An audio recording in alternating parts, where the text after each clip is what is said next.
forged on the gridiron in September. Perfected in the magic of March. For the fans who love the crunch of the pads, prefer a dunk, and expect nothing but the best. It's Bigger Ten. Here's Steve Deace. And welcome to this week's episode of Bigger Ten. I am Steve Deace, joined by my co-host, Aaron McIntire, and this is always one of the more fun shows we do every year. I mean, it's kind of the unofficial start to the 2021 season as you and I are recording this. Big 12 Media Days are going on in another conference. We are a week from tomorrow, Big 10 Football Media Days. The college football season kicks off on August the 28th with Nebraska and Illinois as the very first game. So the most wonderful time of the year, I guess, is officially here. Aaron, can you feel it?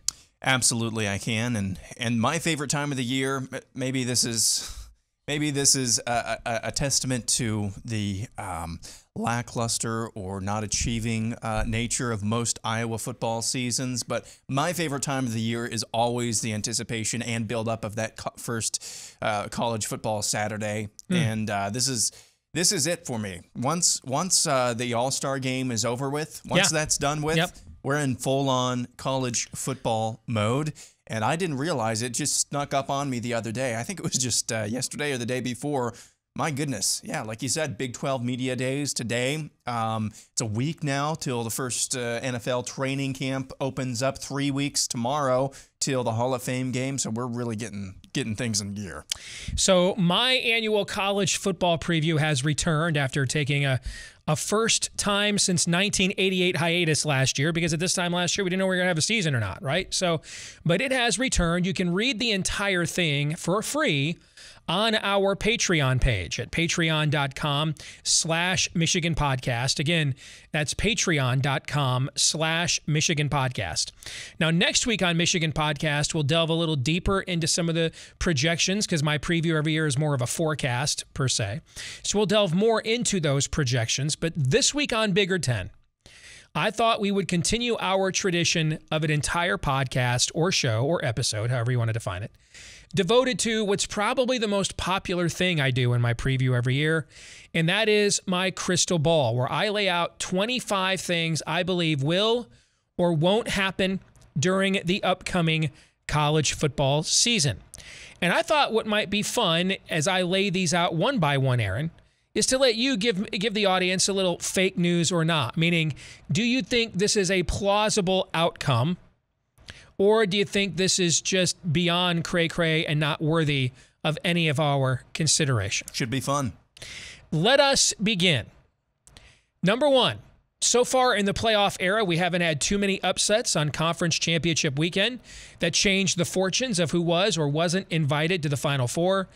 This season will be the first time we have multiple upsets that weekend that shakes up the invite list. Now, I'm making this prediction, Aaron, for two reasons. Number one, it's just damn boring for everybody to pick all the exact same teams, okay? But number two, one of the things I saw in my power ratings, so I put up on our Bigger Ten account this week, like a preview of how I break down every conference with how I break down the Big Ten. And I keep that information. I'll share it with you and a few others, but I kind of keep it proprietary because it's kind of the legend, the Rosetta Stone for why my predictions say what they say. And what I saw in every league but one is that the first and second place teams were very, very close, or close enough that it was plausible in a one and done that there could be a quote unquote upset there. The one exception was Clemson, although I still have North Carolina rated a top 10 or 12 team in the country. So I thought if it's really Iowa State, Oklahoma, and everybody else in the Big 12, if it's really, say, Oregon and USC and everyone else in the Pac-12, which I don't think is the case, but if it's really Alabama and Georgia and everyone else in the SEC, which I do think is the case. You see where I'm going with this? Mm-hmm. If it's really Ohio State and Wisconsin and everybody else in the Big Ten, then we're really saying a couple of teams here have separated themselves, not just one from the pack, and that this could finally be the year, not just because it would be boring if that's not the case, but this could finally be the year. Remember, last year, Iowa State was on the doorstep against Oklahoma through a pick. Northwestern took Ohio State down to the final minutes of that game, if you'll recall. So this is the year that I think we finally get some BCS-style upsets. We used to see this in the BCS era, where there'd be upsets in conference championship games that would throw off all of your projections. I think this is the year we're going to get a couple of those. I could see that. I mean, it's like if it really is close to 50-50, like your numbers say that it will be towards the end of the season, if it's a coin flip, the odds say that you're not going to get heads every single time. So I can see that just playing the odds there. If your numbers ring out anywhere close to true, I'm still going to say fake news on this because I want to see it with my own eyes. I say the same thing with a lot of takes like this. But that doesn't mean it's just out of left field. It's just fake news until I see otherwise. Now, my numbers, by the way, don't say Wisconsin is as good as Ohio State.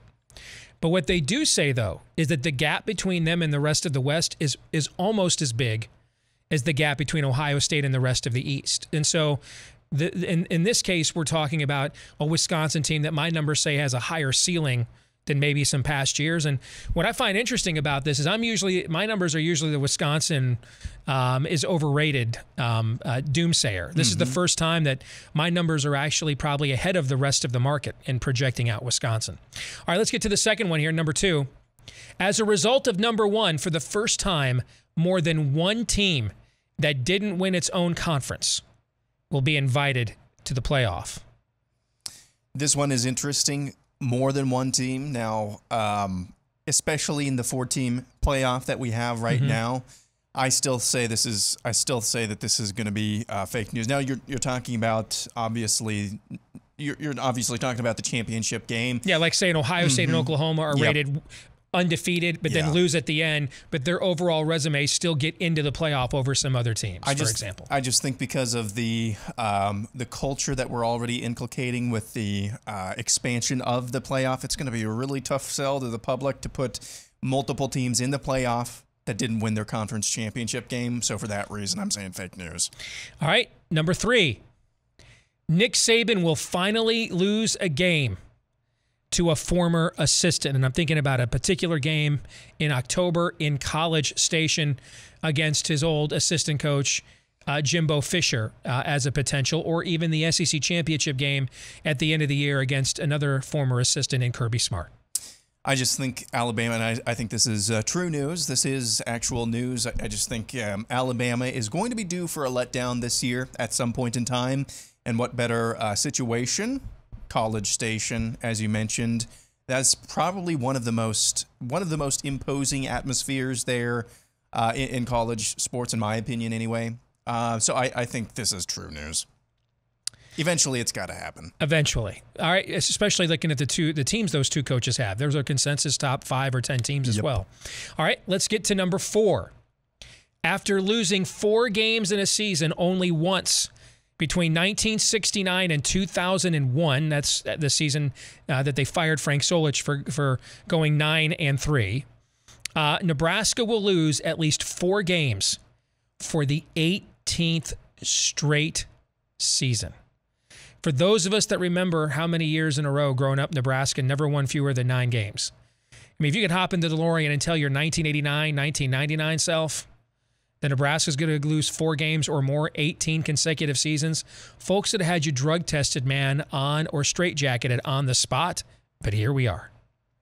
And I say this is true news as well. I think it was months ago we actually went through Nebraska's schedule, and the question is, where are the wins there? You can find a lot of losses, but where are the surefire wins that would get them to a 9-3 or better record? And it's just not there, in my opinion, this year.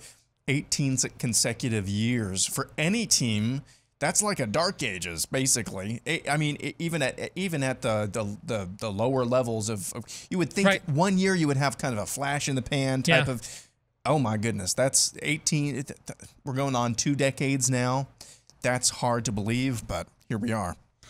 Number 5, it will be announced the expansion to the 12-team playoff will begin as soon as possible in 2023. I know there's talk now about maybe they can't get the contracts and everything to work. Folks, we're talking about what will be the most lucrative sports property in America other than the Super Bowl, more lucrative than the NBA Finals, the World Series. And there's going to be 11 games of this, billions upon billions of dollars. There's new court edicts now that they've got to start paying athletes. And there's going to be more and more expansion of those decisions. There's no way they're sitting on $1 billion printing press for 2 or 3 extra years on mothballs. They're never doing that. So this is going to start, I believe, as absolutely soon as possible. This is true news, and, can't get the contracts to work. Hey, here's a little bit more money to grease the skids. That's a really weird reason. Hey, there's more money on the table, but I'm not sure we can make the contract. That's kind of a weird reason. This is, in my mind, set in stone already.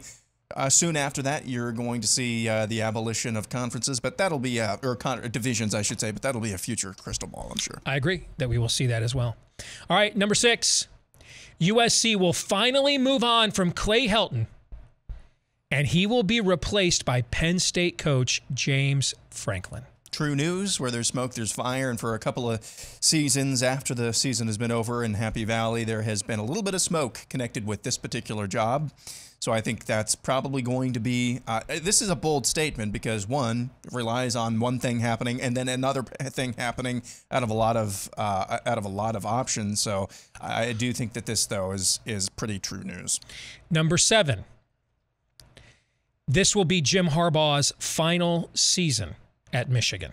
Now, notice I didn't say he would be fired because I actually think there's also pretty good odds that if they have an outstanding season and defy expectations, he could use that to say, hey, I put the program back on the map.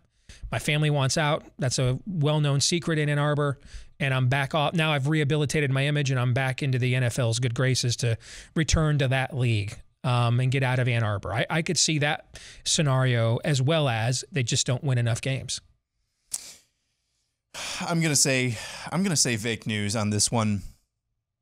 I just think this is the least anticipated and most knocked Michigan football team that I can remember in recent memory, and I'm talking recent, like in the last decade and a half. I don't remember less hype in my entire life. I just think that they're due to kind of come out of nowhere, and I don't really think it'll necessarily be because of the coaching staff. I've told you, I think, off of the air as well.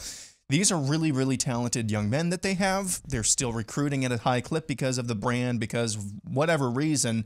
Really talented young men between the ages of 18 and 23. And so I think because of that, they're going to hear all of that. That gets into their mind. I think they're due for a rebound. I don't think it'll be because of Jim Harbaugh. And I think he'll stick around for another season after that. Although if they turn things around this season and then next year they're back to being mediocre at best, I think he's out then. All right, next up in our crystal ball of 25 predictions for 2021, Iowa State's Matt Campbell will choose between coaching next in the NFL, Penn State, or Michigan. I think those two high-profile jobs culturally both fit him more than, say, a USC does in a market like Los Angeles. For sure. But, of course, he's highly coveted by the NFL as well. And he loves the NFL, too. Yeah. And this seems to be his Matt Rule year, right? Rule had that senior loaded team at Baylor a couple of years ago and figured now's the good time for me to peak this thing out and move on to the Carolina Panthers. I mean, Iowa State's bringing back, I think, as many seniors and super seniors as any team in college football is this season.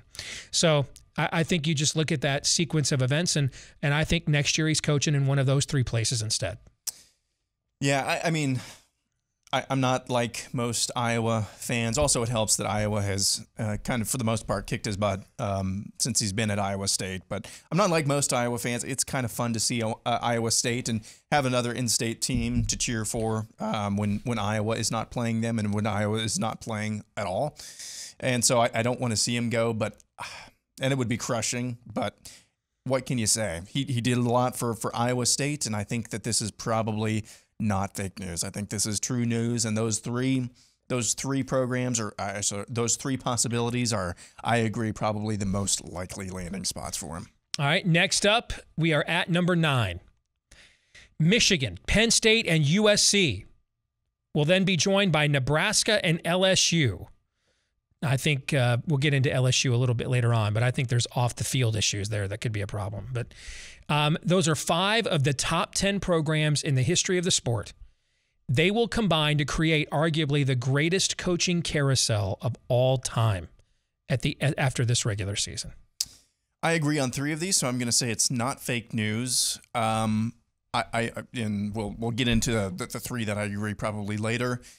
Penn State, USC, and Nebraska, or maybe just right now. Penn State, USC, and Nebraska. I think Nebraska is a lock at this point. I think Penn State is pretty close to a lock, and I think USC is also a lock as well. So since I think I agree on the majority of them, I say it's not fake news. Okay, number 10.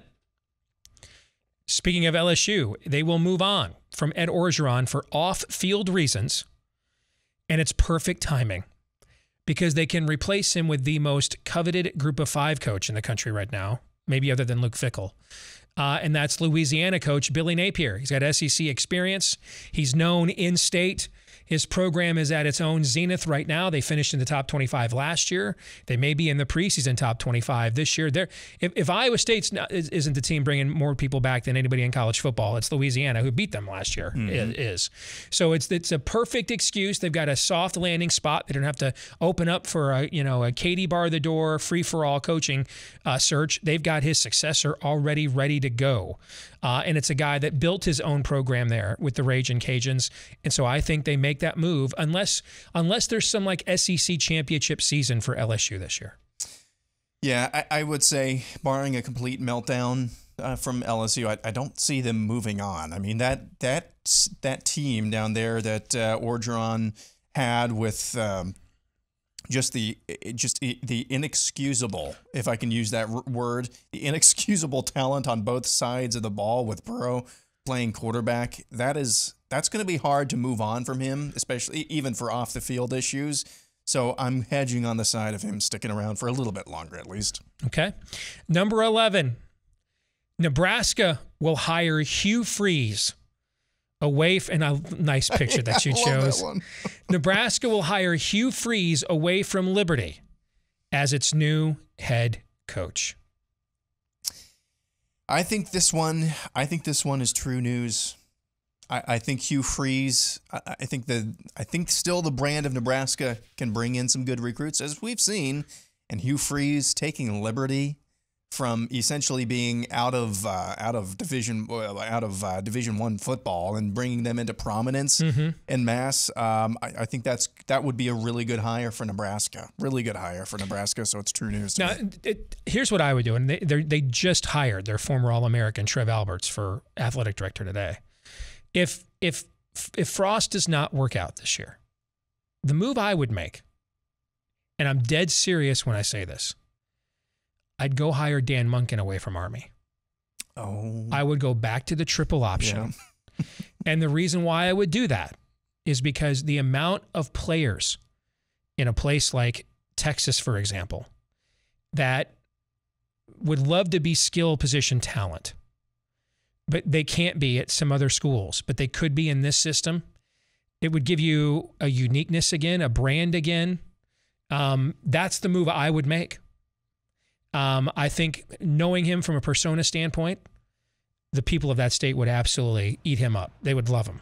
Okay. That's the move I would make. I just think there's a stigma associated with it where fans feel like if we go triple option, we're kind of saying we can't win. Okay.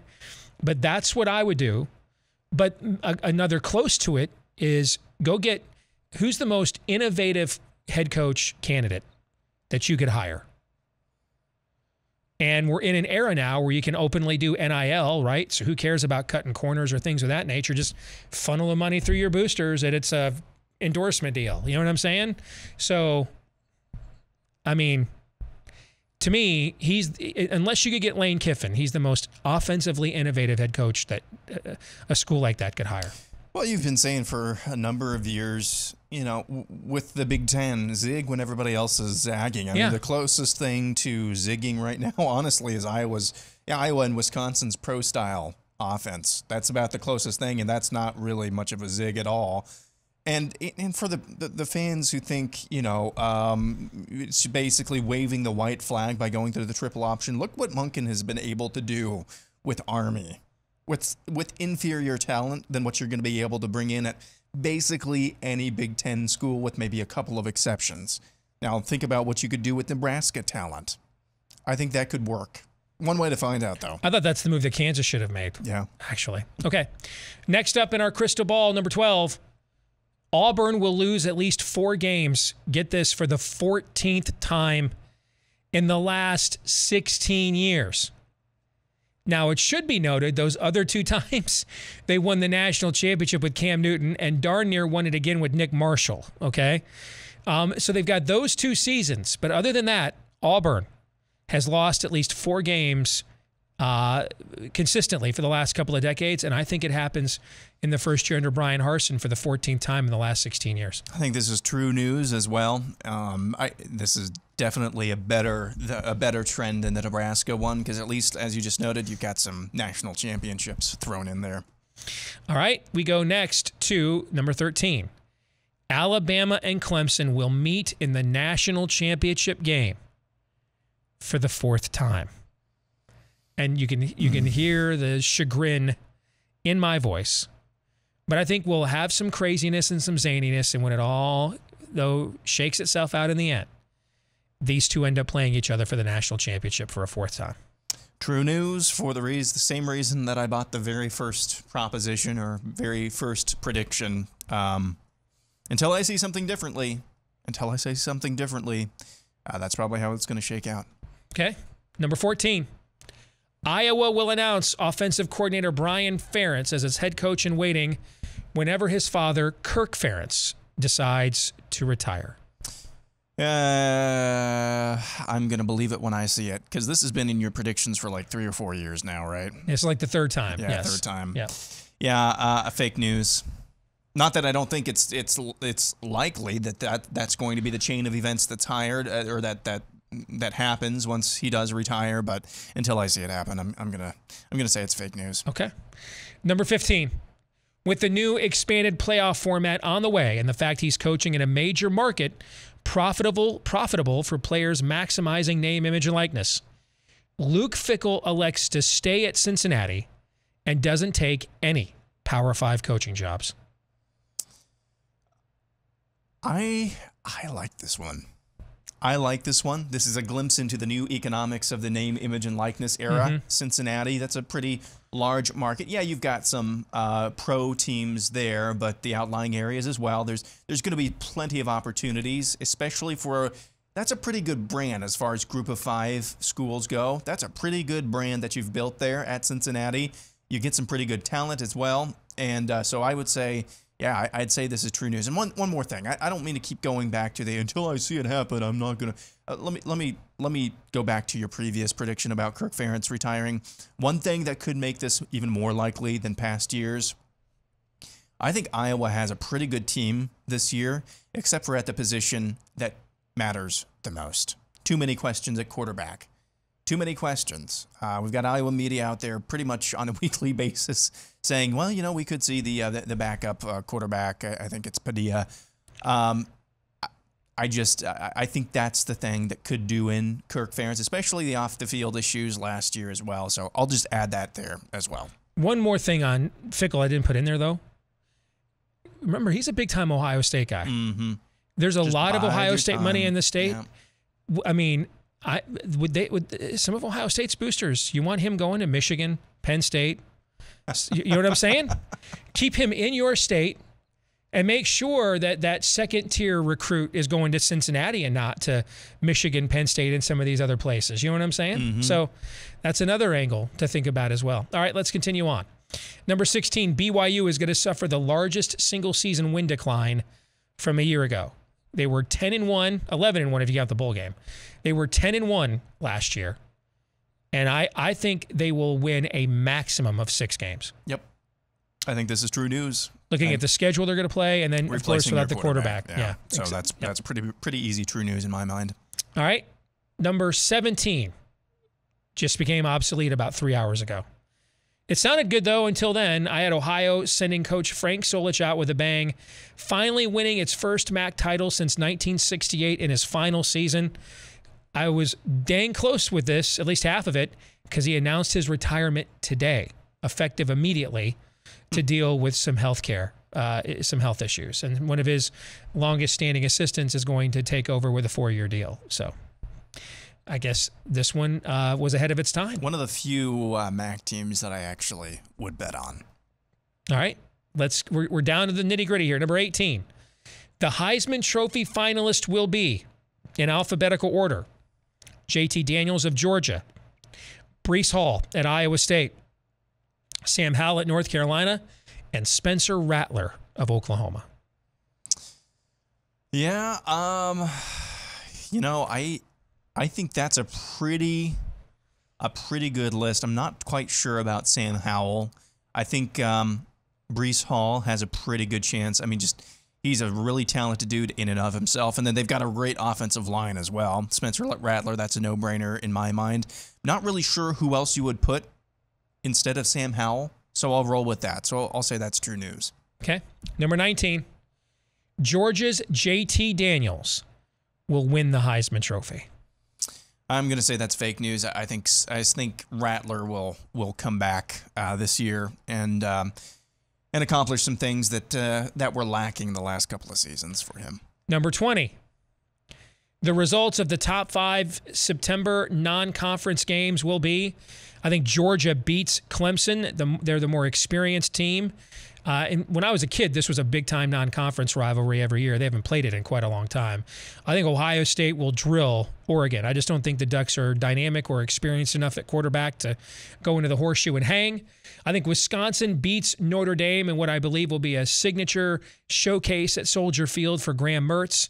Alabama over Miami, and I mean, let's face it, that game I think sounds better than it will probably turn out to be. And then I think Matt Campbell finally gets his first win, and maybe the only one, unless he sticks in the Big Ten, over Kirk Ferentz. I'm buying on the majority of these. The only ones that I would, the only one I disagree with is Wisconsin over Notre Dame, and particularly Graham Mertz. I'm not sure I see enough yet, but we could be wrong. Iowa State over Iowa. I would just say if you're an Iowa State fan, just be praying that Iowa beats Indiana the week before. Now, you still might beat Iowa and might beat them handily. You don't want them going in. You don't want them going in there, us against the world, snake pit of Jack Trice Stadium. Last time it was basically a monsoon for a 3-hour-long monsoon that, let's just be honest, probably helped Iowa out just a little bit in that game. So those are the only two, though, that I would pick nits with. So overall, I say that's true news. Okay. 21, Iowa, Texas, and Auburn will each start the season in the top 25, but they will not finish there. True news. True news. I was telling you before the show, I'm almost through the Athlon college football preview. As far as Iowa goes, they're hardly mentioned anywhere on like the national unit rankings or anything like that. They're barely, they're kind of a middling Big Ten team, and they're at number 16. I don't really see that. Texas, again, that's just a headache there. So I would say true news on this one. Then conversely, number 22, Utah. I'm very high on them. Utah, Liberty, and TCU won't start the season in the top 25, but will finish there. I'm with you on Utah and Liberty. TCU still has to show me. So overall, I'm saying true news. Okay. Number 23. The following first-year coaches will lead their teams to bowl games this season. Andy Avalos at Boise State. Yes, I'm going with Bert. I think they beat Nebraska in week 0. I think people are sleeping on them. With all the seniors they have an experienced quarterback. He has a track record for success.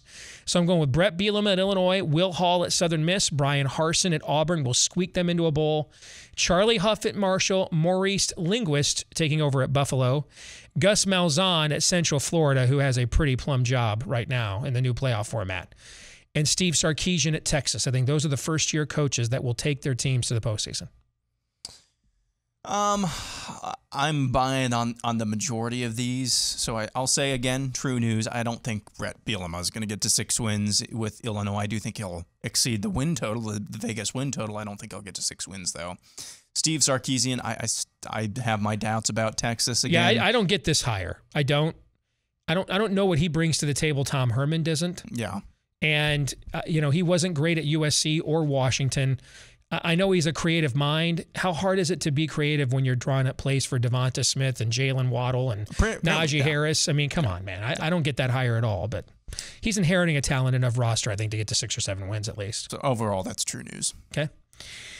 Number 24, as we get down to the home stretch, liquidate these teams that will be demonstrably worse than last season. Now, in the past, I've used a win total of 2 or less or 2 or more on the invest, but last year's schedules were so erratic that I couldn't do that. All right, so I just went with a more subjective, demonstrably worse.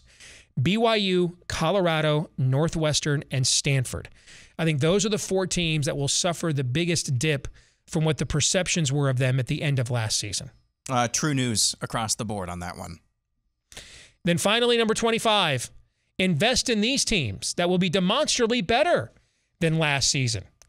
Cal, LSU, Penn State, and Wisconsin.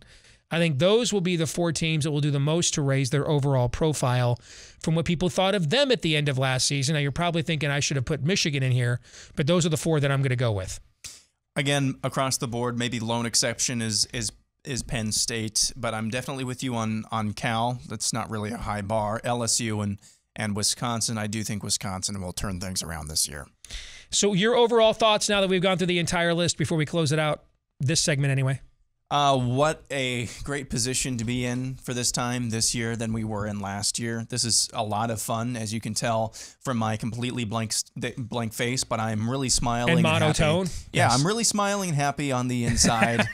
And no, this will be a lot of fun to have an actual full football season without hopefully the worries and the pain in the butt and headache of last year. It's still good to have it last year, but to have a normal football season and a normal lead up, talking about actual football and numbers and things like that, and not about the panic and not about the fear and not about all of the things that is not college football, the sport that we love. So I'm just happy to be here.